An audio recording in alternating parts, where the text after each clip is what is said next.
Bonjour tout le monde. Alors aujourd'hui, je voudrais vous parler de quelque chose que j'ai appris parce que quand on donne des cours, on apprend également énormément. C'était tellement absurde pour moi en tout cas que j'en ris. Déjà pour celles qui ne sont pas, l'anglais n'est pas leur langue maternelle. Est-ce que vous utilisez ces symboles? J'ai un élève et l'élève me demande de travailler avec lui la phonétique en anglais. Donc l'enfant me montre son cahier avec des symboles, donc des lettres avec des symboles, voilà, des 3 à l'envers. Il y a des espèces de U en forme de sabot de cheval, ou puis il y a des petits triangles. Bref, ce sont des symboles, on aurait dit mathématiques, associés avec des lettres. Et voilà, il me dit ce pictogramme représente le son I. Mais est-ce que tu as déjà vu ce symbole dans un moment? Est-ce que dans la langue anglaise, on lit ces pictogrammes?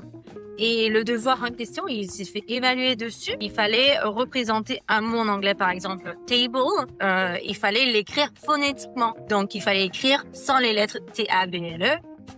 Il fallait écrire T-A. Peu importe, ils sont en train de représenter P-L. Et voilà, s'il représente pas le bon son avec le bon pictogramme, c'était une erreur. Il a mal fait. J'ai trouvé ça, je suis désolée, mais aberrant. Vraiment aberrant. On fait des étapes supplémentaires pour revenir en arrière. L'enfant sait déjà comment écrire table. Il suffit juste de lui montrer comment positionner la langue pour sortir certains syllabes, certains sons, plutôt que d'inventer un système, à mon avis, un système supplémentaire, voire même mathématique.